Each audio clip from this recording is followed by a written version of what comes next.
Masechet Shabbat Daf Kuf Kaf Dalet. On commence Bezrat Hashem à la deuxième ligne, Gloustera.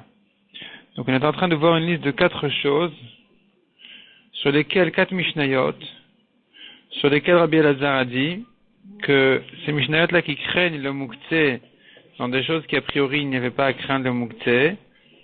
Elles ont été enseignées dans les premiers temps, avant que les Chachamim ont permis de porter le Mouktsé, de porter certaines choses qui avaient été interdites. Comme on a dit, en premier temps, ils avaient tout interdit du temps de Nehemia. Ensuite, ils ont petit à petit permis de plus en plus quand ils ont vu que Shabbat se renforçait de plus en plus chez les Juifs et que donc il y avait moins besoin d'interdire le Mouktsé. Donc la Gemara dit que nous trouvons quand même dans le chasse 4 Mishnayot qui craignent le Mouktsé. 2 ont déjà été cités. Une à propos du Lechem Apanim, les pains qui sont rangés dans le Echal. Là-bas on dit qu'on ne rangeait pas les roseaux les tubes qu'il y avait pour séparer les pains. On ne les rangeait pas pendant Shabbat, on craignait le Mouktsé. Deuxième cas, c'était le Korban Pessah. On n'accrochait pas l'agneau sur des bâtons, mais sur leurs bras pour le dépecer. Donc à nouveau, on voit que les bâtons étaient considérés comme Mouktsé. La Gemara dit que ces Mishnayot-là ont été cités, comme on a dit, avant le temps où les Chachamim ont permis de porter les objets en général et qui n'ont pas de problème exceptionnel. Troisième cas, c'est Gloustera. Donc voilà, voyons ici à la deuxième ligne du Daf Kuf Kaf Dalet. Gloustera d'Etnan. Quel est le cas de Gloustera? Alors la Gemara ramène dessus une Mishnah qui dit Neger shiesh berosho Gloustera. Neger, c'est une barre qui sert à fermer la porte. Gloustera, ça veut dire aussi la tête de la barre est plus épaisse. Ça peut servir à broyer à moudre de l'ail. Donc, a priori, ça sert à fermer la porte. Mais ça peut servir encore à d'autres choses. Rabbi Yoshua Omer Shomta min petarze vetole bechavero beshabbat. Selon Rabbi Yoshua, quand il veut transporter cette barre d'une porte à l'autre, Shomta. Shomta, ça veut dire il la traîne. Il peut pas la porter comme ça directement. Donc, il la traîne de cette porte-là et il la suspend sur une autre porte pendant Shabbat. Donc, Vetola, Bachavero, Chavero, c'est l'ami de la première porte. Il accroche la barre dans une autre porte pendant Shabbat. Rabbi Tarfon Omer Areu Kechol HaKelim. Selon Rabbi Tarfon, non, c'est pas un Mouktsé, il n'y a pas besoin de traîner la barre. Ou Miteltel Bechatzer. Et on peut le porter directement, a priori, dans la cour, donc on n'a pas à craindre le Mouktsé. Ici aussi, la Gemara s'étonnait pour quelle raison on devait traîner la barre. Là-dessus, la Gemara répond non, c'était à l'époque où on craignait encore le Mouktsé dans n'importe quoi, dans tout on craignait le Mouktsé. Et enfin, quatrième chose, Meducha Hadamaran. Meducha, le cas du pilon Hadamaran, comme on a vu en haut, que on avait interdit de porter le pilon même pour s'asseoir dessus, le récipient. Et donc, il se trouve que ils avaient interdit les Chachamim, même les Tzorech Gufo, même pour utiliser le pilon lui-même. Et donc, ça ne va pas a priori selon la halakha, mais plutôt comme ce qu'à l'époque ils craignaient toutes les choses, ils craignaient le Mouktsé. Amar Rabba Mima, et Rabba dit non, d'où tu sais tout ça? D'où tu sais qu'ici on craint le Mouktsé dans tous ces cas-là? Dilma leolam emalar, peut-être je pourrais toujours te dire, le'achar atarat kelim nishnu. Ces Mishnayot là, ces 4 Mishnayot là ont été enseignés après que les Chachamim ont déjà permis les objets, les kelim. Kanim tamamai, quelle raison des tubes qui ont été interdits pendant Shabbat d'être remis entre les pains? Mishum yapouché. La phrase se lit un peu autrement. Kanim tamamai, pour quelle raison en général on place ces tubes-là entre les pains? Mishum yapouché, pour pas que ça moisisse. Et donc il faut les aérer. Behai pourta, dans ce petit temps-là, de Shabbat à Motzei Shabbat, l'homme y apêche. Ça ne peut pas, le pain ne va pas moisir dans ce petit temps-là. Donc on n'a pas vraiment de raison, de besoin d'autoriser de cette fatigue-là de porter les tubes en question. Donc on n'a qu'à placer les pains pendant Shabbat et à la sortie du Shabbat, on place les tubes. Maklot, en ce qui concerne les bâtons pour le Korban Pessah, comme on a dit, Efshar Rabbi Elazar, il y a la solution de Rabbi Elazar qui a dit d'accrocher l'agneau du Pessah sur sa main, sur son bras, le bras de son ami, et de cette manière-là d'épaisser l'agneau. Donc, il n'y a pas tellement de raison de permettre d'utiliser les bâtons. Glustera kede Rabbi Yannai. En ce qui concerne la barre de la porte, ça va comme Rabbi Yannai, Damar Rabbi Yannai, Vechatzer Shenem Urevet Askinan. Il s'agit de traîner la barre dans une cour dans laquelle on n'a pas fait Eruv. On n'a pas fait de Eruv, donc a priori il est interdit de sortir des choses, des objets de la maison à la cour, ou de la cour à la maison. Et là justement se pose la question. Cette barre-là qui est dans l'espace de la porte, du portail, donc dans l'épaisseur de l'entrée, il y a la porte, il y a la barre, est-ce que je considère ça comme la maison? Et donc j'interdis de sortir de là-bas à la cour, ou non, je considère ça comme l'extérieur, comme la cour déjà. Et donc, la halakha elle est que des objets qui ont été à l'entrée du Shabbat déjà dans la cour, on a le droit de les porter dans la cour elle-même, sans les rentrer à la maison, sans les sortir de la maison, même si on n'a pas fait de rouf dans la cour. Donc c'est là justement la marloquette. Rabbi Yoshua, ça va artoch apetar kelifinim dami. Selon Rabbi Yoshua, l'épaisseur de l'entrée, c'est comme l'intérieur. Et donc il est interdit de sortir la barre, non pas en tant que mouktsé, c'est pas un problème de mouktsé, c'est un problème de sortir de la maison à un domaine dans lequel on n'a pas le droit de porter. Donc veka metal telmana des batim, il se trouve qu'il porte les objets des maisons. Bachatzer, dans la cour, c'est interdit. Ve Rabbi Tarfon, ça va, tandis que Rabbi Tarfon, lui, il pense. L'épaisseur de l'entrée, c'est comme l'extérieur. Il se trouve qu'un objet de la cour, il le porte dans la cour, donc il n'y a pas de problème de le porter a priori.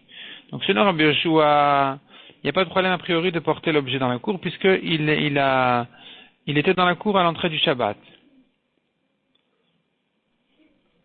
Donc dans les cours, par exemple, aujourd'hui où il y a des bâtiments de juifs, par exemple, dans lesquels on n'a pas fait de hérouv, ou des goïm, où on ne fait pas le hérouv, dans les cas où on ne fait pas le hérouv, quelqu'un qui veut porter sa clé ou autre chose, il aurait une solution de cacher sa clé dans le bâtiment, et d'ouvrir la porte sans rentrer la clé dans la maison, et de la ressortir la clé, et la remettre dans sa cachette dans le bâtiment. Donc ça c'est un exemple, ou bien quelqu'un qui laisse sa poussette dans le bâtiment, même s'il n'y a pas de hérouv de la maison à l'extérieur au bâtiment, il aura le droit ensuite de porter la poussette de bébé à l'extérieur du moment qu'il y a un hérouv dans la ville, un bon hérouv dans le quartier, dans la ville. Et donc, puisque c'est des choses qui, même s'il n'y a pas de hérouv de la maison à l'extérieur, du moment qu'il y a des mechitzot qui entourent le quartier ou la ville, c'est suffisant pour porter à l'extérieur, mais pas de la maison. Donc ça, c'est ce que Rabbi Yoshua dit. La barre qui était déjà, on la considère comme si elle était à l'extérieur de la maison, il n'y a pas de problème de la porter a priori dans la cour. Selon Rabbi Eliezer, par contre, c'était pas Rabbi Yoshua, ça c'était Rabbi Tarfon. Selon Rabbi Yoshua, par contre, lui, il craint que ça s'appelle porter de la maison à l'extérieur. C'est pour ça que selon Rabbi Yoshua, on traîne la barre. Et dans ce cas-là, Rashi dit c'est il tout le minatzan. Il le porte béchinouille. De cette manière-là, ça sera quand même permis. On reprend dans la Gemara, Meducha Rabbi Nechemiahi. La halakha de Meducha, du pilon, comme on a dit, qu'il est interdit de l'utiliser pour autre chose. Ça va comme Rabbi Nechemia qui craint, même aujourd'hui, le moukté dans n'importe quoi. Selon Rabbi Nechemia, on ne peut utiliser un objet que pour ce pourquoi il a été fait. On ne va pas l'utiliser pour d'autres choses. Et donc, effectivement, il est clair que la Meducha en question, le pilon en question, on peut pas l'utiliser pour quoi que ce soit pendant Shabbat. Donc finalement, la Gemara vient ramener que toutes ces Mishnayot-là, finalement, on n'a pas besoin de les limiter à l'époque où il était interdit de porter tous les objets pendant Shabbat. On peut dire que ces Mishnayot-là, elles sont même selon la halakha, où on a permis, où les Chachamim avec le temps ont permis de porter les objets. Simplement, chacune a sa raison pour laquelle les Chachamim ont quand même interdit. Mishnah suivante. Kol hakelim, nitalin et tzorech veshelo et tzorech. Tous les objets, on peut les porter aussi bien quand on en a besoin que quand on n'en a pas besoin. La Gemara va expliquer ce que ça veut dire exactement. Rabbi Nechemia Omer, en nitalin et la tzorech. Selon Rabbi Nechemia, on ne les porte que quand on en a besoin. Demande la Gemara immédiatement. Maï le tzorech ou maï shel le tzorech? Que veut dire cette phrase-là? Amar Rabba, ou selon la correction sur le côté, c'est Amar Abaye. Les tzorech, qu'est-ce qu'on appelle les tzorech? On a dit qu'on peut porter tous les objets quand on en a besoin. Pour quel besoin il s'agit? Quel degré de besoin? D'abord, chez Melartol et Ether, les tzorech goufo. Il s'agit d'un objet qui sert à quelque chose de permis pendant Shabbat, et on le porte pour l'utiliser lui-même. Ça, c'est permis. Shelo le tzorech, ce que la Mishnah a permis aussi de les porter, tous les objets, comme on a dit, même shelo le tzorech, même si c'est pas pour un besoin. D'avar chez Melartol et Ether, le tzorech mekomo. Il s'agit d'un objet qui sert à quelque chose de permis pendant Shabbat, et qui le porte pour utiliser sa place. Ça s'appelle qu'il le porte sans besoin, et c'est quand même permis, puisque c'est quelque chose de permis. C'est un objet qui sert à quelque chose de permis pendant Shabbat. Mais d'abord, chez Melartol et Issour, en ce qui concerne les objets qui servent à quelque chose d'interdit pendant Shabbat, les tzorech gufo in, si il veut l'utiliser à lui-même, comme on a dit le marteau, pour casser avec des noix, ça c'est permis. Les tzorech mekomo lo, mais si il veut le pousser d'ici parce qu'il a besoin de sa place, c'est interdit. Ça c'est un akama. Vatar Rabbi Nechemia le memar. Rabbi Nechemia de notre Mishnah est venu ajouter dessus. Il a fallu d'avoir chez Melartol et Ether, même si c'est quelque chose qui sert à quelque chose de permis. Les tzorech gufo in, les tzorech mekomo lo. On ne peut pas le porter sans besoin. Donc selon cette définition, la définition qu'on vient de voir, sans besoin ça veut dire quand il a besoin de sa place. S'il a besoin de lui-même, de l'objet lui-même, il peut le porter. S'il a besoin de sa place, il ne peut pas le porter. Amar le Rava. Rava a dit à Abaye, ou à Rabba, le tzorech mekomo, quand il a besoin de sa place, shelo le tzorech karitle, tu appelles ça sans besoin? Donc Rava n'est pas d'accord avec cette définition-là de dire que on dit sans besoin pour un besoin de sa place. Donc selon Rava, quand Rabbi Nechemia dit on ne peut pas les porter sans besoin, il ne s'agit pas d'un cas où il a besoin de sa place. Ça s'appelle avec besoin. Ça serait permis. Et là, Rava. Donc Rava il vient nous donner une nouvelle définition et il va expliquer la Mishnah à sa manière. Le tzorech, que veut dire pour un besoin? D'avoir chez Melartol et Ether, il s'agit tout d'abord d'un objet qui sert à quelque chose de permis pendant Shabbat. Et donc, on dit, le tzorech, ça veut dire, ben le tzorech gufo, ben le tzorech mekomo. Aussi bien dans le cas où il a besoin de l'objet lui-même que si de l'objet lui-même, donc, c'est-à-dire pour même autre chose que la raison, ce à quoi il sert. Ben le tzorech mekomo, même dans le cas où il a besoin de sa place, ça s'appelle tzorech, ça s'appelle un besoin. Shelo le tzorech, la Mishnah nous a ajouté encore plus que ça même, qu'il est permis de porter tous les objets permis, donc tous les objets de Melartol et Ether, tous les objets qui servent à quelque chose de permis pendant Shabbat. On peut les porter même shelo le tzorech, la filu mechama letzel, même pour les protéger du soleil à l'ombre. Donc quelqu'un qui voit un livre s'abîmer au soleil, il peut le mettre à l'ombre pour pas qu'il s'abîme. Ça s'appelle pas qu'il a besoin du livre, ni même de sa place. Ça s'appelle sans besoin. Ça s'appelle porter pendant Shabbat sans besoin.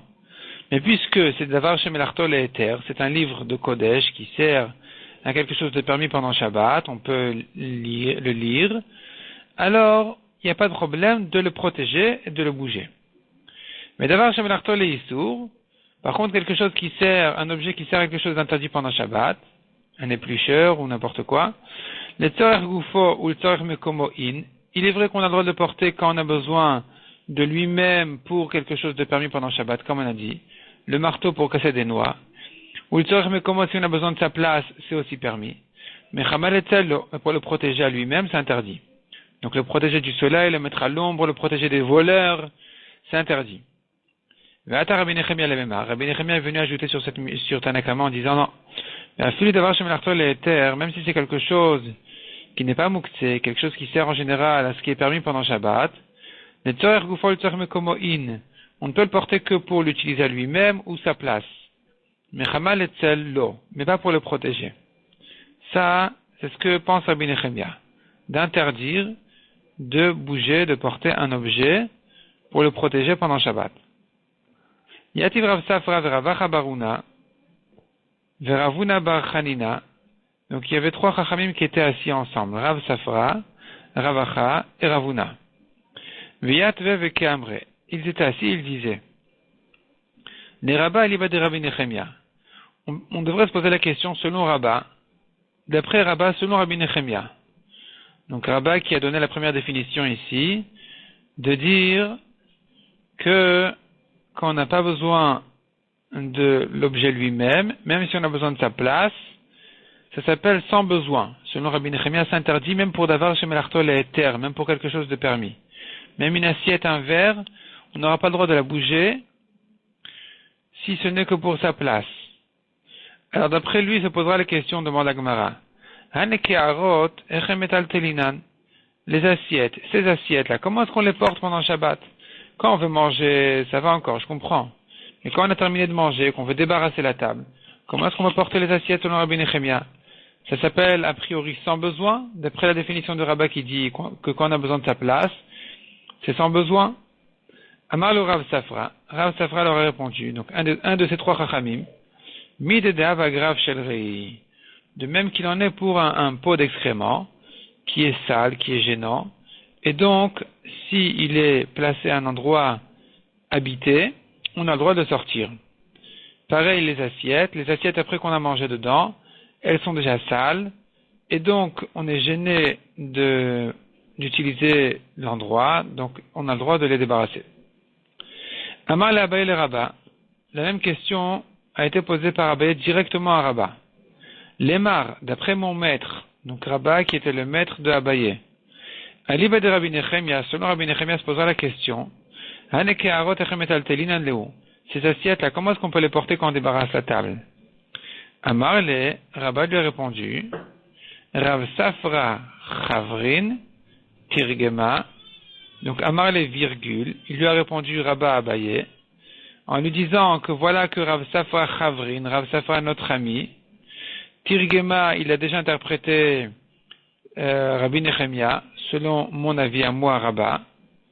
Il est possible de débarrasser les assiettes après utilisation, de même qu'il est possible de débarrasser un pot d'excréments qui est gênant, et donc ce sera ça la raison de permettre de bouger, de sortir les assiettes.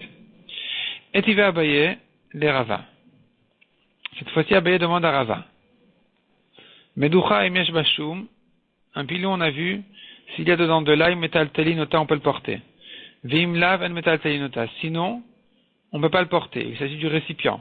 On ne peut pas le porter sans ça, même s'il veut s'asseoir dessus.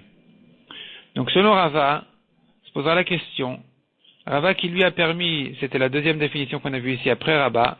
Rava n'était pas d'accord avec Rabba et lui disait que quand on veut l'utiliser, alors même quelque chose qui est melartol et issou, quelque chose qui sert à un travail interdit pendant Shabbat, on peut le porter pendant Shabbat. Donc selon Rava se posera la question, comment est-ce qu'on peut porter le pilon pendant Shabbat? Pourquoi est-ce qu'on n'a pas le droit de porter le pilon pendant Shabbat alors qu'on en a besoin? C'est les Tzorer Goufo. Acha b'ma'askinan, répond la Gemara. De quoi il s'agit ici? Mechama letzel. Le protéger du soleil à l'ombre, c'est ça ce qui est interdit. Mais sinon, ça sera permis. C'est-à-dire que cette objection, elle était contre Rava plus que contre Rabba. Parce que dans Rabba, encore, je peux comprendre pour quelle raison on a interdit de porter le pilon. Il s'agira d'un cas où il le porte pour profiter de sa place. Et ça, selon Rabba, ça s'appelle Shelol et Torer, c'est interdit. Dans Davar Shem Elartol et Issour, quelque chose qui sert à un travail interdit pendant Shabbat, eh bien, on n'aura pas le droit de porter si j'ai besoin de sa place. Donc, on peut comprendre cette braïta-là.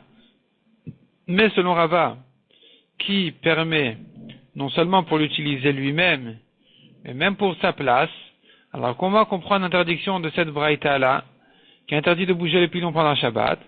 Répond la Gemara, non, il s'agit ici non pas de l'utiliser lui-même, ça sera permis, et même de profiter de sa place, ça sera permis donc de le porter, de le sortir d'ici. Le seul cas où c'est interdit, c'est Mechama Letzel, du soleil à l'ombre. Et il y a autre objection. Veshavin Shim Kitsev Alav Bassa, donc la planche qui sert à couper la viande dessus. Bet Shammai et Bet Hillel sont d'accord qu'une fois qu'il a déjà coupé la viande dessus, Shasur le Taltelo, une fois que la viande a été coupée dessus, il interdit de la porter. Pourquoi il interdit de la porter? C'est vrai que ça sert à une melacha, interdite pendant Shabbat, mais s'il a besoin de sa place, selon Rava, ça devrait être permis, ça s'appelle Etzorech. Répond la Gemara, Hanami Mechamal Etzel. Ici aussi il s'agit qu'il veut protéger la planche, il veut la faire passer du soleil à l'ombre, ou d'un endroit où elle va s'abîmer à un endroit où elle sera gardée, et ça c'est interdit. Ve'adetnan, et ce qu'on a enseigné dans une Mishnah, En somchin et akdera bebakaat. On n'a pas le droit de soulever la marmite avec un morceau de bois. Vechen badelet est pareil pour la porte, on n'a pas le droit de retenir la porte avec un morceau de bois. Demande la Gemara, il s'agit de Yom Tov. Le morceau de bois pendant Yom Tov, il n'est pas mouktsé.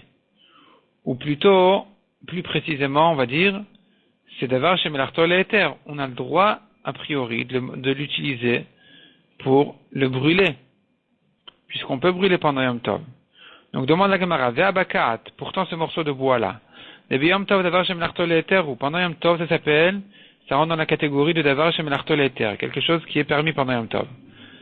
Alma, donc on voit d'ici que d'avoir chez Melartol et Éther, même une chose qui est permise, même un morceau de bois qui est permis pendant Yom Tov, ben eter gufo, ben eter mekomo, assour, même quand il veut l'utiliser lui-même, qui s'appelle en général eter gufo, et kalvachomer s'il a besoin que de sa place, il est interdit de le porter, puisque ici on a interdit de porter, de retenir la porte avec ce morceau de bois.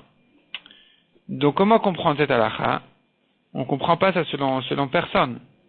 Elle répond à la Gemara, Ta'ama Ta'ama. Là-bas, quelle est la raison d'interdire de porter le morceau de bois? Puisque pendant Shabbat, le morceau de bois c'est mouktsé, c'est une chose qui est interdite, on n'a pas le droit de brûler pendant Shabbat. Alors on interdit même pendant Yom Tov, Gzera Yom Tov à tout Shabbat. On a décrété, les Chachamim ont décrété de l'interdire pendant Yom Tov, de peur qu'il en arrive à le porter pendant Shabbat.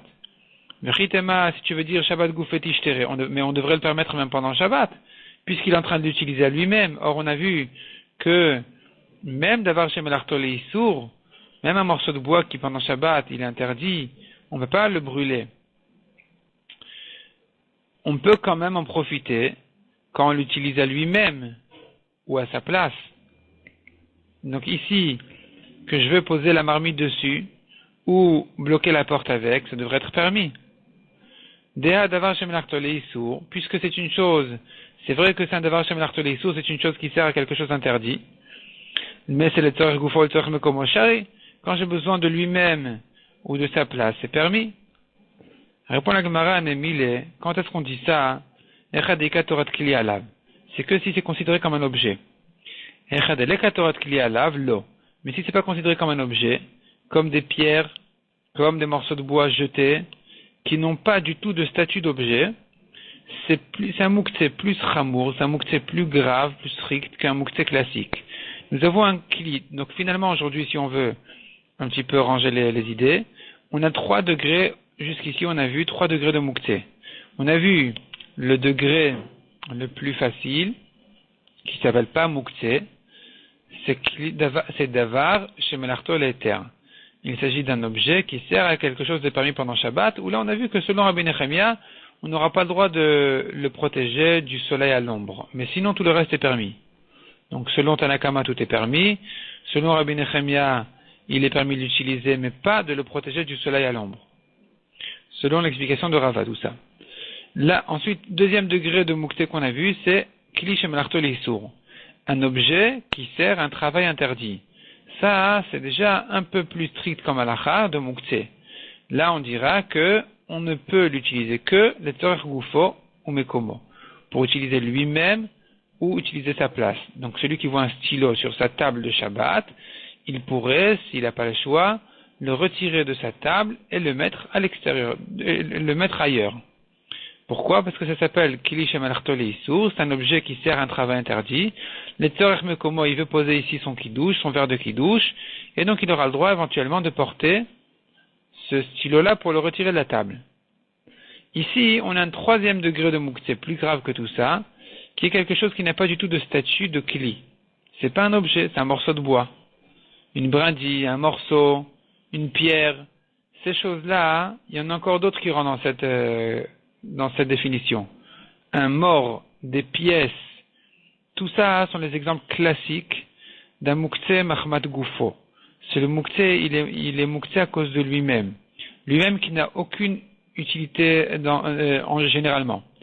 Donc les morceaux de bois qui ont été ramassés de n'importe où, qui n'ont pas été destinés à ça avant Shabbat, ils sont tellement muktzeh qu'on n'aura pas le droit de les porter ni pendant Shabbat ni même pendant Yom Tov, même pour les utiliser à eux-mêmes pour garder la porte. Donc une porte qui claque, qu'on veut garder ouverte, on n'aura pas le droit de prendre une pierre et de bloquer avec la porte.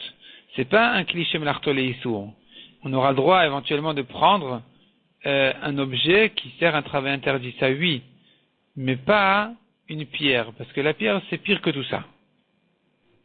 Demande la Gemara, on reprend donc dans la Gemara, Omi Gazrinan, est-ce que vraiment on décrète, les Chachamim ont décrété Yom Tov de peur Shabbat?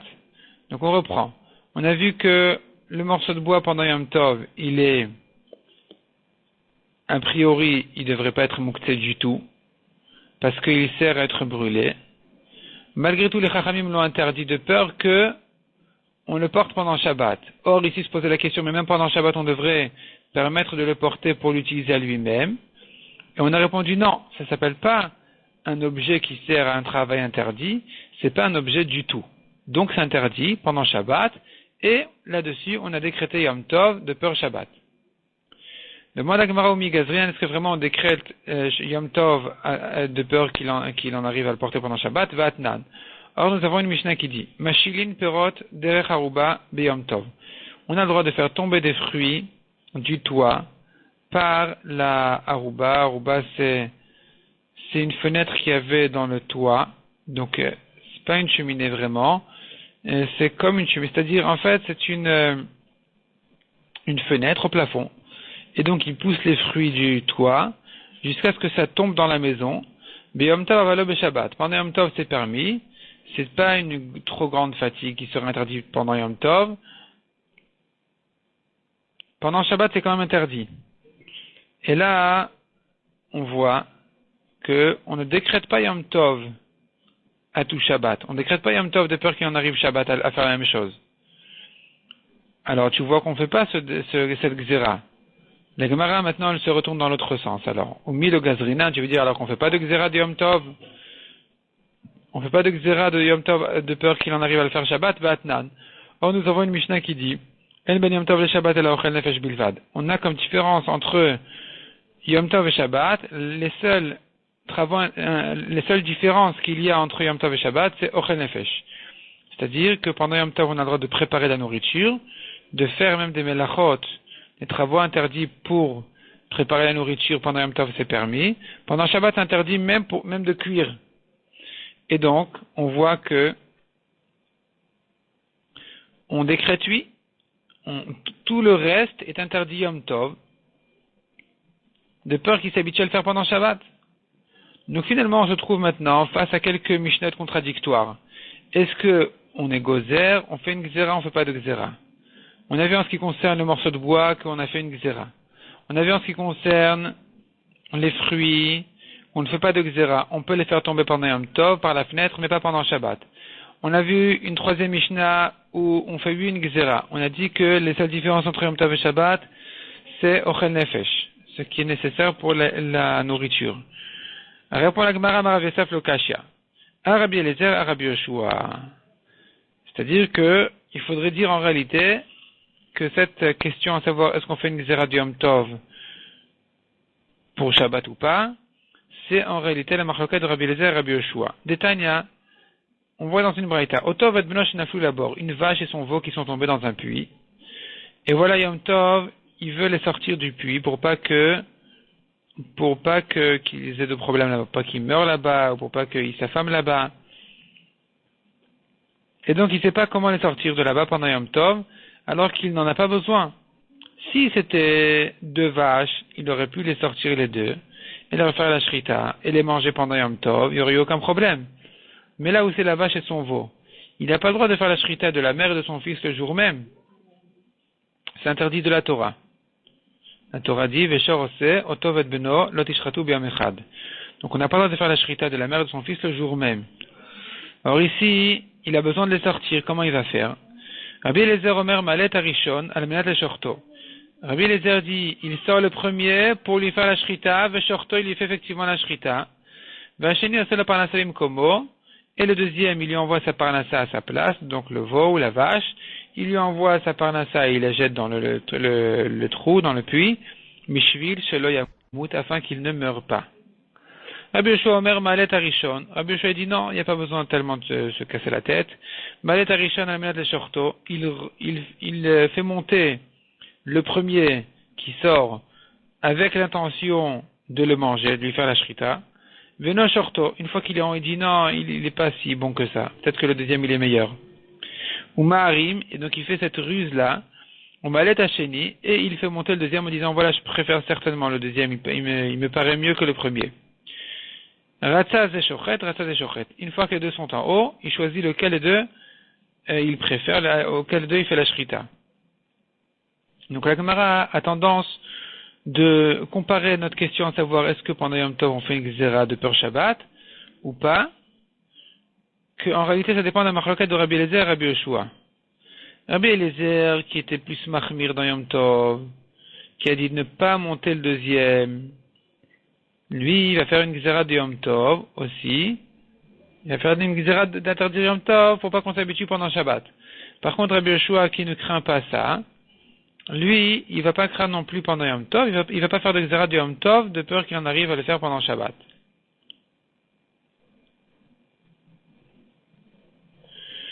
Mais la Gemara repousse la comparaison en disant Mimaï, d'où tu sais dire cette comparaison? Dilma, peut-être que Adkan le Kamar Rabbi Eliezer, Atam, peut-être que Rabbi Eliezer n'a parlé que là-bas, à propos de Otovet Beno, à propos donc de la vache et de son veau. Et la Defchar les Farnessa, il peut la nourrir dans le puits, donc il n'y a pas tellement de raison de lui permettre de se fatiguer à sortir le deuxième du puits. Avalecha de Defchar les Farnessa, l'eau, mais s'il n'y avait pas de solution, Rabbi Eliezer n'aurait pas interdit de sortir le deuxième non plus. Il n'aurait pas interdit de sortir le deuxième du puits. Il aurait permis? Inami, ou peut-être. Ou encore, Adkan, Lokama Rabbi Yoshua, Atam. Jusqu'ici, Rabbi Yoshua n'a parlé que là-bas. Defchar Be'arama, il peut faire la ruse en disant, je préfère l'autre. Donc, c'est pas, il montre pas clairement qu'il se fatigue pendant Yom Tov, une fatigue qui n'est pas pour Yom Tov. Il fait semblant que c'est lui pour Yom Tov. Avalecha de Defchar Be'arama. Mais dans un cas où il peut pas faire la ruse en question, l'eau, Rabbi Yoshua ne va pas permettre des fatigues pendant Yom Tov en trop. Donc revient à la question. Est-ce qu'on fait une xéra de Yom Tov pour Shabbat, oui ou non? Et là, Marafapa le cache à deuxième réponse. Ha Bet Shammai, ha Bet Hillel. On va faire ici, on va en faire une marloquette de Bet Shammai et Bet Hillel d'Ednan. Bet Shammai Omrim, on tourne la page. En motzin et hakatan vet halulav et sefer Torah. On n'a pas le droit de porter un enfant, ni un lulav, ni un sefer Torah. L'Irshut Arabim, on n'a pas le droit de sortir au Reshut Arabim pendant Yom Tov, des choses qui ne sont pas Ochel Nefesh. On peut sortir des fruits, on peut sortir de la nourriture, on ne peut pas sortir par contre un enfant, de le porter au Reshut Arabim, ni même un Lulav ou un Sefer Torah au Reshut Arabim. Ou Bet Hillel Matirin, Bet Hillel permet tout ça, ils disent que puisqu'on a déjà permis de porter quelque chose qui est nécessaire pour le repas d'Yom Tov, on a permis aussi plus que ça. C'est ce qu'on appelle dans la Gemara dans Betha, Ho'il. Ho'il, Voutra, le Torah. Ho'il, ça veut dire puisque. On appelle ça Ho'il. En un mot, on appelle ça Ho'il. Puisque. Puisqu'on a permis le Torah quand c'est nécessaire pour Ochel Nefesh, on a permis aussi même quand c'est pas nécessaire pour le Ochel Nefesh. Donc, voilà, ici, on se trouve face à une marloquette entre Bet Shammai et Bet Hillel. À propos de Yom Tov, à savoir, est-ce que on craint plus que plutôt, disons comme ça, selon Bet Hillel qui permettent, ils vont permettre aussi chez nous. Ils vont permettre, donc, pendant Yom Tov de porter le morceau de bois. Ils vont pas craindre, ils vont pas faire une xéra pour Shabbat. Bet Hillel aussi, ce sont eux qui ont dit que on fait la différence entre Shabbat et Yom Tov en ce qui concerne les fruits qu'il faut faire, qui veut faire tomber du toit à la maison. Par contre, Bet Shammai, c'est eux qui ont dit que En ben Yom Tov le Shabbat, on a comme différence entre Yom Tov et Shabbat que Ochel Nefesh et pas plus que ça. tout le reste, selon Beth Shammai, est interdit. La Gemara repousse cette réponse aussi. Emar de Shamat le Beth Shammai. Il est vrai, on dit effectivement, on a entendu que Beth Shammai disait, Hota, en ce qui concerne, porter de la maison à l'extérieur. Là, Beth Shammai ont interdit ce qui n'est pas nécessaire pour la nourriture, pour le repas d'Yom Tov. Mais Tiltul Mishamat Lehu, de porter du Moukte, est-ce qu'on a entendu Beth Shammai interdire? Est-ce que Beth Shammai vont interdire aussi de porter un morceau de bois qui n'est pas Moukte pendant Yom Tov, de peur qu'il le fasse pendant Shabbat? Répond la Gemara. Vetiltul Gouf Elav Mishumotai. N'est-ce pas que de porter du Moukse, ça a été interdit de peur qu'il le porte à l'extérieur? Donc, c'est-à-dire, en fait, ici, la Gemara nous dévoile un grand secret. Une des raisons pour lesquelles les Chachamim ont interdit de porter du Moukse pendant Shabbat, c'est de peur qu'il le porte au Reshut Harabim. Un homme qui sans arrêt tripote des objets dans tous les sens, il risque de les porter aussi au Reshut Harabim. C'est pour ça que les Chachamim ont limité ce qu'on peut porter dans la maison, de manière à avoir un rappel très clair qu'il est interdit de sortir de la maison au Reshut Harabim. D'après cette raison, on peut comprendre effectivement que Beth Shammai qui eux n'ont pas permis de porter un enfant, un lulav, un sefer Torah au Reshut Harabim, alors eux effectivement ils vont craindre aussi le Mouktsé pendant Yom Tov, et donc ce sont eux qui ont interdit de porter, même dans le Reshut HaYachid, le morceau de bois. Pourquoi? Parce que Mouktsé et Hotza'a, ça rentre plus ou moins dans le même cadre. Hotza'a s'interdit minatora, Mouktsé s'interdit midrabanan, de peur qu'il en arrive à Hotza'a à le sortir de la maison. Et donc, puisque Beth Shammai sont machmir dans Yom Tov ne pas porter plus que le repas de Yom Tov, alors eux aussi sont machmir certainement de ne pas porter le morceau de bois, même dans la maison. On doit craindre donc le Mouktsé. Ve'af Rav, on continue dans la Gemara. Ve'af Rav savar la Leha de Rava. Même Rav pense comme Rava. Donc Rava c'était le deuxième avis. On a vu le premier avis Rabba, le deuxième avis c'était Rava. On a vu donc deux manières d'expliquer la Mishnah. Selon Rabba, on disait que chez Lolet Sorer, c'est quand il a besoin de sa place. Selon Rava par contre, chez Lolet Sorer, c'est qu'est-ce qu'on appelle sans besoin? C'est que quand il n'a pas du tout besoin de l'objet, il ne veut que le protéger du soleil. Donc Rav, lui, il pense aussi comme Rava. Dama Rav, car Rav a dit, Mar, chez le Ganev, Mar, c'est une pioche, Rachid traduit en français, une pioche, chez le Ganev, pour ne pas qu'il se fasse voler, Zeutil Toul chez le Tzorer. Ça s'appelle porter du Mouktsé sans besoin, Ve'asur et c'est interdit. Donc on voit ici que Rav, pour trouver le cas de Mouktsé, pour interdire de le porter, il a besoin d'aller très loin. Il a besoin de trouver un cliché melartolé sourd, un objet qui sert à un travail interdit. Et non seulement ça, et que aussi l'intérêt de celui qui le porte, c'est pour le protéger, pas pour l'utiliser à lui-même. Donc on déduit de là que Rav pense exactement comme Rava. C'est ce que dit la Gemara. C'est que parce qu'il veut pas que ça se vole. Mais s'il avait eu besoin de l'utiliser lui-même pour d'autres choses que creuser dans la terre, ou bien s'il avait besoin de sa place, il aurait eu le droit de le porter. Et il demande à Gemara est-ce que c'est comme ça. Vers Rav Kana, est-ce que Rav pense vraiment que c'est permis? Vers Rav Kana et Kaleb Rav. Pourtant Rav Kana était il est arrivé une fois chez Rav. Ve'amar et Rav a dit, Aïtou les shuta les Kana. Amenez à Kana. Shuta. Shuta c'est un piège pour les bêtes. Qui s'assoit dessus.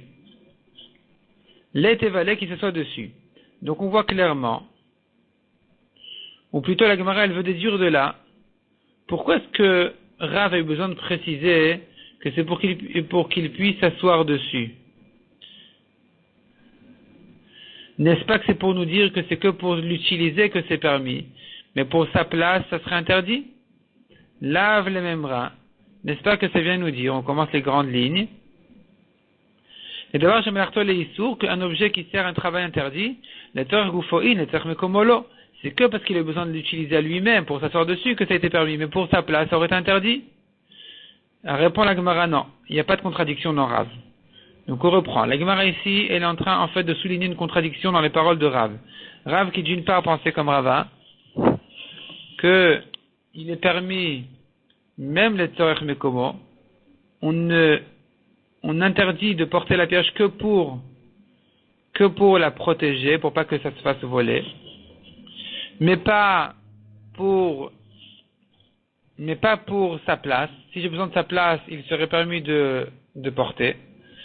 Et d'autre part, on a ici Rav qui dit que le piège, on ne peut le porter que parce qu'on a besoin de l'utiliser lui-même. Sous-entendu, si j'avais besoin de sa place, ça aurait été interdit. Elle répond la Gemara, non. Lo, achi amarlu. Ainsi Rav voulait leur dire. Shkolu shuta mekamekana. Rav n'a pas dit amener le piège à Rav Kana pour qu'il puisse s'asseoir dessus. Au contraire, il leur a dit retirer le piège devant Kana pour qu'il puisse utiliser la place. Donc ici, on voit très clairement que Rav permet de porter un cliché melartolé sourd. Donc cet objet-là qui sert un travail interdit, il est interdit pendant Shabbat de chasser. Et Rav pourtant a permis de porter cet objet-là, les tzorech mekomo, pour sa place. Comme il leur a dit, retirez ça de devant Kana pour qu'il puisse s'installer ici. Vei baitema, et si tu veux, je te dis, hata mechamal etzelava. L'histoire là-bas, c'était que il fallait protéger ce piège-là du soleil à l'ombre, le faire passer, le protéger à lui-même. Et donc, pour ne pas que les gens croient que c'est permis, Rav a eu besoin de préciser qu'il permet de le faire que parce qu'on va l'utiliser à lui-même. C'est pour ça que on a permis de le porter. Donc, malgré que j'ai besoin de protéger le piège, et que, a priori, ça devrait être interdit, puisque Rav Kana va s'asseoir dessus, ça sera permis. Mais sans ça, on n'aurait pas permis de le faire. Mais en réalité, toujours, on peut dire que s'il avait besoin de sa place, ça aurait pu être aussi une bonne raison de permettre. Simplement, l'histoire était qu'il n'avait pas besoin de sa place, il avait besoin de lui-même. Effectivement, que les tzorech mekomo, selon Rav, ça aurait été aussi permis, comme on a dit que Rav pense comme Rava. On continue dans la Gemara. Rav Mari Barachel, Havale, Hahi, Besadiuta, Beshimsha. Donc Rav Mari Barachel raconte la Gemara. Il avait Besadiuta, ça devait être un coussin de feutre qui était au soleil et qui s'abîmait là-bas. Atal Kamed Rava, il est allé chez Rava lui demander quoi faire. Amarle, Mauletatulinu, qu'est-ce qu'il en est de les porter? Amarle Shari, c'est permis. Alors, Rav Mari Barachel a insisté. Il lui a dit, Itli Achrina, j'en ai d'autres, j'en ai pas besoin. Alors il a répondu, Chazou Leochin, ça peut servir quand même pour des invités. Et Rav Mari toujours insiste, Itli Nami Leochim, j'en ai suffisamment même pour mes invités. Amarle, alors il lui a répondu, Rava, Galita Da'atar de Keraba Sviralach. Donc Rava lui-même qui était en discussion avec Rabba, il lui dit, si c'est comme ça, tu es en train de montrer que tu penses toi comme Rabba, qui interdit de porter même quelque chose qui sert à un travail permis pendant Shabbat, même comme des coussins, qui s'appelle Davar Shem Elarto Le'eter. On peut les utiliser a priori pendant Shabbat. Tout ce que la Mishnah a permis de les porter, c'est que les tzorech ou shelo les tzorech. Selon Rabbah, ça voulait dire pour l'utiliser à lui-même ou pour sa place, mais pas pour le protéger du soleil à l'ombre. Et donc toi maintenant qui insistes tellement, Rav Mari, il se trouve, en fait tu es en train de me montrer que tu penses comme Rabbah. Et puisque tu penses comme lui, alors le kula al-mashari, le dida chassir. Pour tout le monde, il sera permis de porter tes coussins du soleil à l'ombre, mais pour toi, c'est interdit. Pour toi, c'est interdit parce que toi, tu penses comme Rabbah que c'est interdit. Amar Rabi Abba, Amar Barashi, Amarav. Mechabdot shel milta, des balais shel milta de tissu, qui servaient en fait à nettoyer la table, à balayer la table. Moutar le taltelan ve Shabbat. Il est permis de les porter pendant Shabbat. Aval shel tmara, mais des balais du sol, qui sont en fait faits de feuilles de palmier. L'eau, c'est interdit de les porter pendant Shabbat. Pourquoi? Parce qu'il est interdit, à l'époque où il n'y avait pas de carrelage, il est interdit de balayer le sol pendant Shabbat. Donc c'est kli shemelarto le issour. C'est un objet qui sert à un travail interdit. Rabbi Elazar Omer Afshel Tmara. Selon Rabbi Elazar, il est permis même un balai de palmier, c'est aussi permis. De quoi il s'agit? Il est malateur goufol mekomo, si il a besoin de l'utiliser à lui-même, le balai, il l'utilise lui-même, ou bien à sa place, Be'alema Shel Tmara lo, est-ce que Rav va dire dans ce cas-là que le balai de palmier il est interdit? Vers Rav, Karava Svirale. Pourtant on a vu très clairement que Rav, il pensait comme Rava, qu'il est permis de porter même un cliché melartol et issour, même quelque chose qui sert à un travail interdit, donc comme ce balai ici, du moment que je veux l'utiliser à lui-même ou à sa place. Et la mechamal etzel. Donc il faut comprendre ici que c'est pour protéger le balai que Rav a interdit de le porter. Demande la Gemara, mais si c'est comme ça, Be'alema Rabbi Elazar, Afshel Tmara, est-ce que Rabbi Elazar va dire ici, est-ce que c'est ici que Rabbi Elazar va dire, même le balai de palmier, on peut le porter pendant Shabbat, alors qu'il a besoin de protéger du soleil à l'ombre? On devrait l'interdire, puisque c'est cliché melartol et issour, selon tout le monde, ça doit être interdit. Répond la Gemara, Lola Mechamal Etzel. La Gemara dit non, ici la marloquette, le sujet ici c'était, est-ce qu'il est permis de le porter, ce balai en question, Mechamal Etzel, donc pour le faire passer d'un endroit où il risque de s'abîmer comme au soleil et le mettre à l'ombre. Et donc Rav a interdit. Eima vechen amar Rabbi Elazar. Et il faut dire ici que même Rabbi Elazar pense comme Rav. C'est pas que Rabbi Elazar a permis, mais vechen amar Rabbi Elazar lui aussi pense comme Rav que c'est interdit. Mishnah suivante. Kol hakelim anitalin beShabbat, shivren nitalin imehen. Tous les objets qui peuvent être portés pendant Shabbat, quand ils se sont cassés, on peut même porter leurs morceaux pendant Shabbat, ou bilvat shi aussi de men melacha, et à condition qu'ils fassent quand même quelque chose qui ressemble à un travail, à un service. Comme par exemple, la Mishnah s'explique, Shivrei Areva, les morceaux d'une bassine, les chassot ben et pi echavit, couvrir avec un tonneau. Shivrei zchuchit, ou bien des morceaux en verre, les chassot ben et pi à part, couvrir avec la cruche. Rabbi Yehuda Omer, Rabbi Yehuda dit non, il n'y a pas besoin de, au contraire, Rabbi Yehuda dit, il faut plus que ça. Il faut que ça serve à un travail qui ressemble, à un service qui ressemble à son premier service. Bilvad aussi melachtan, donc il dit Rabbi Yehuda. Il faut qu'il puisse faire quelque chose qui ressemble à ce à quoi il servait déjà avant de se casser. Et l'exemple, il est selon Rabbi Yehuda, Shivrei Areva, des morceaux d'une bassine, Latsuk letochan mikpa. S'ils sont suffisamment grands et creux pour verser là-bas mikpa, de la soupe ou quelque chose comme ça, Veshel zchuchit, Latsuk letochan shemen, des morceaux en verre pour verser là-bas de l'huile, c'est là où c'est pas muktzeh. Sinon, c'est interdit de le porter. Amar Rabbi Yehuda Amar Shmuel. La Gemara va expliquer quand est-ce que exactement se sont cassés ces objets-là. Machloket shenishberu me'erev Shabbat. La machloket est dans le cas où ça s'est cassé avant Shabbat. Demar savar men melachtan in. Men melacha acheret lo. Que selon Rabbi Yehuda, il faut men melachtan. Quelque chose qui ressemble à sa première utilité, à son premier service. Men melacha acheret lo, mais pas autre chose. Umar savar, tandis que Tanakama lui, il pense à filumen melacha acheret, même si ça peut servir à d'autres choses, c'est bon aussi. Aval nishberu be-Shabbat, mais dans le cas où ça s'est cassé pendant Shabbat même, nivrakol mutarin, selon tout le monde c'est permis de porter ces morceaux-là pendant Shabbat. Pourquoi? Ho'il muchanin al-gabe avihen, mutar, puisque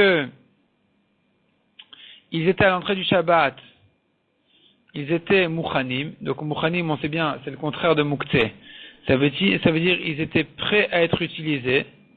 Al-gabe avihen, quand ils étaient encore accrochés au grand récipient.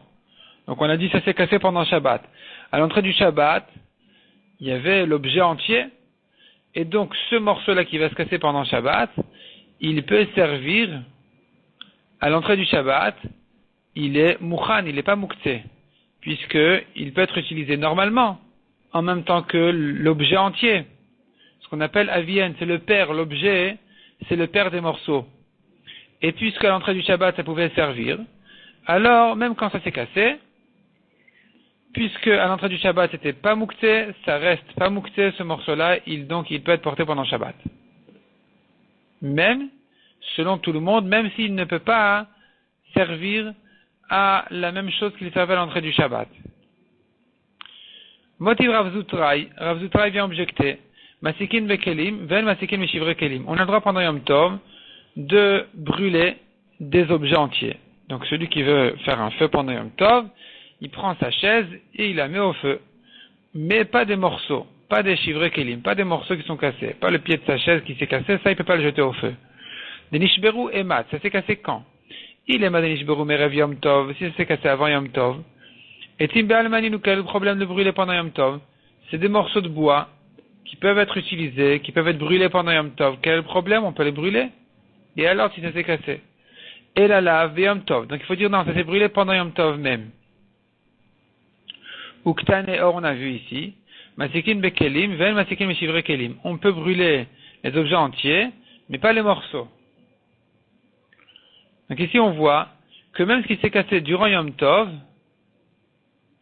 on a un problème avec ces morceaux. On ne dira pas que c'est Mouchan Agav Avihen. On ne dira pas que puisque quand c'est accroché encore à son père, à l'objet entier, c'était pas Mouktsé, alors le morceau ne sera pas du tout Mouktsé pendant Yom Tov. On ne dit pas cette svara-là. On ne tient pas comme ça, on tient que ce qui s'est cassé pendant Yom Tov, c'est Mouktsé. Pareil pour Shabbat. On ne pourra pas dire que ce qui s'est cassé pendant Shabbat n'est pas Mouktsé. Et la Yitmar Achi Yitmar. La Gemara dit donc si effectivement on a enseigné sur notre Mishnah cette précision là, voilà comment il faut la dire. Amar Avidah Amar Shmuel, Machloket Shenishberu Beshabbat. Il faut dire au contraire.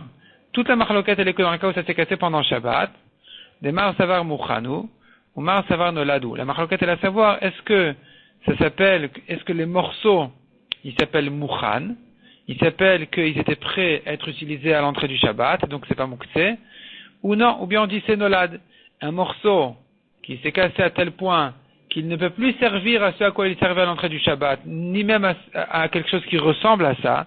Comme on a dit, ça peut même plus servir à verser de la soupe dedans. Ça, c'est Nolad. C'est une nouvelle chose qui a été créée pendant Shabbat, qui est née pendant Shabbat, et c'est Mouktsé. Aval Merev Shabbat, Ivra Kol Mutarin. Mais une chose qui s'est cassée avant Shabbat, selon tout le monde s'est permis d'utiliser pendant Shabbat, Hoil Veuchnu Limlacham Ibodium, puisque à l'entrée du Shabbat, c'était déjà destiné à ce nouveau service, donc il n'y a plus de problème de Mouktsé. Tanichada, la Gemara maintenant elle va nous ramener 3 braïtotes contradictoires. Première braïta qui dit, Tanichada, Masikin Bekelim, Ven Masikin Beshivre Kelim. On peut brûler pendant Yom Tov des objets entiers, mais pas des morceaux. Vetainaïdar, deuxième braïta, Keshem Shemasikin Bekelim, Kar Masikin Beshivre Kelim. De même qu'on peut brûler des objets entiers, de la même manière on peut brûler même des morceaux. Vetaïna Idar, troisième braïta, En Masikin le Bekelim ve le Beshivre Kelim. On ne peut même pas brûler des objets entiers, et évidemment, on ne peut pas non plus brûler des morceaux d'objets, des objets qui sont cassés. Répond la Gemara à Rabbi Yehuda, à Rabbi Shimon, à Rabbi Nechemia. Voici les 3 Tanaïm à propos de Mouktsé qui pensent chacun a son avis à lui.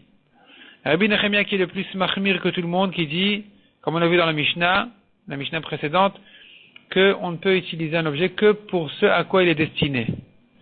Donc une chaise n'a pas été fabriquée pour être brûlée. On n'aura pas le droit de la brûler pendant Yom Tov.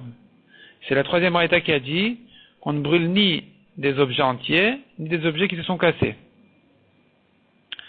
À l'autre extrême, nous avons Rabbi Shimon qui permet tout, qui ne craint pas Mouktsé.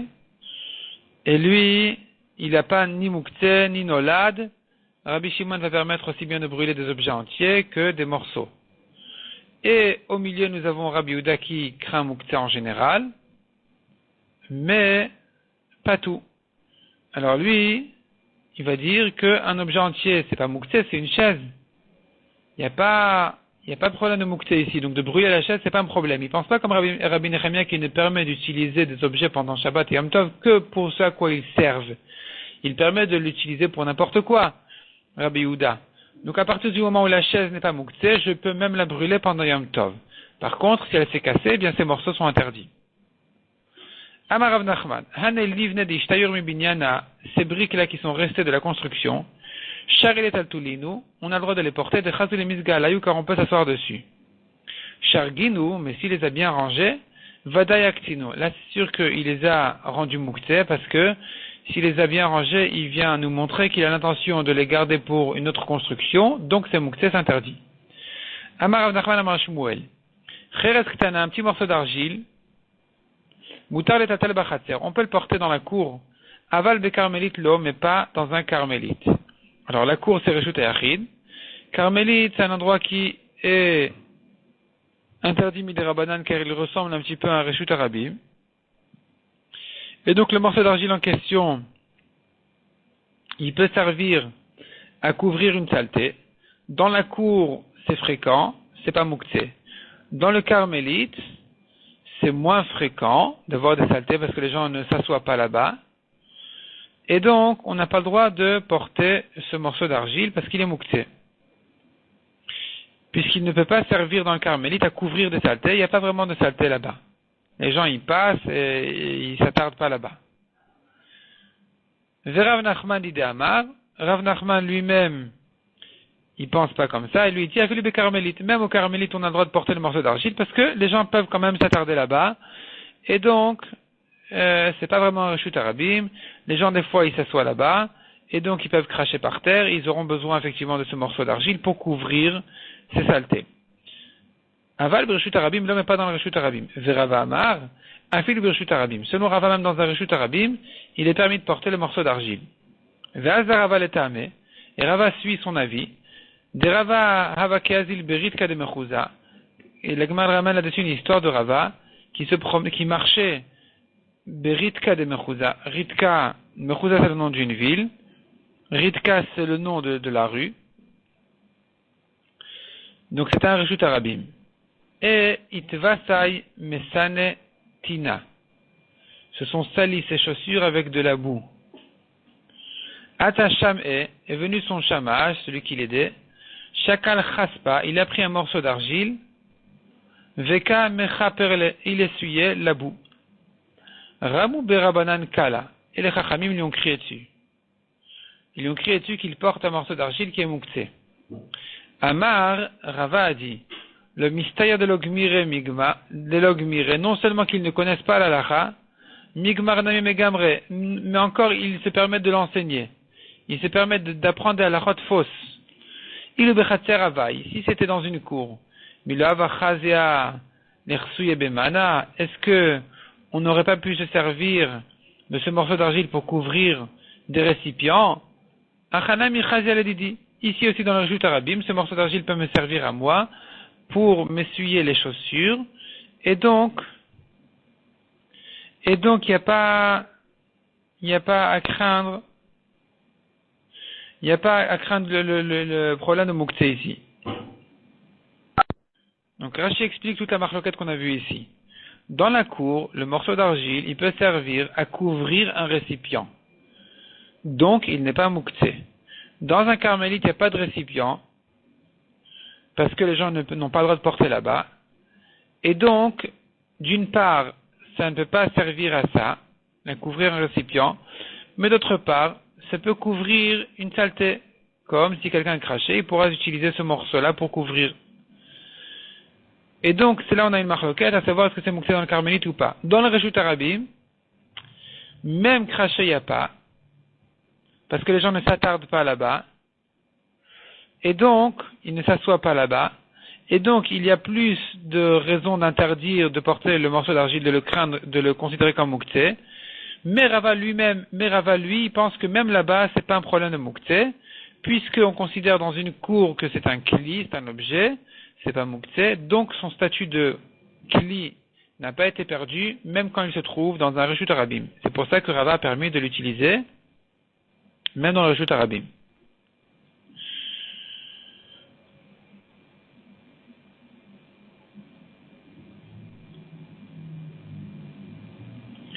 Amar Rabbi Amar Shmuel, Megufat Ravit Shen Nichteta, c'est le bouchon d'un tonneau qui s'est cassé. Le tonneau s'est cassé.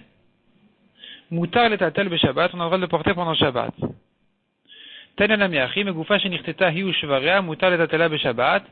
Donc le Gemara ramène une braïta, on voit clairement que le bouchon qui s'est cassé, hi ushvaria, et elle et ses morceaux, et le bouchon et les morceaux du tonneau qui se sont cassés, n'ont pas de problème de mouktsé, on peut les porter pendant Shabbat, mutar letatela beShabbat, donc on peut les porter pendant Shabbat, velo yispot mimena shever, mais il n'aura pas le droit d'égaliser, d'enlever les morceaux les pointes d'un morceau, les chassot betakli, afin de couvrir avec un récipient, velismor bakaramita, ou bien de soutenir avec les pieds du lit. Ve'im zraka be'ashpa asur. Mais s'il a jeté à la poubelle, c'est interdit, ça devient mouktsé. Matkif la Rafapa et la Meata Zarik les glimés, Rafapa demande si c'est d'après ça, c'est quelqu'un qui va jeter son manteau à Chinamide Assour, est-ce que vraiment ça sera interdit, ça devient mouktsé? Et la Marafapa, il nous rakam ibodium la Ashpa Assoura. Rafapa corrige que dans le cas où il a jeté avant Shabbat, donc il a jeté ces morceaux-là avant Shabbat, il les a jetés à la poubelle, là, ça devient interdit, ça devient mouktsé.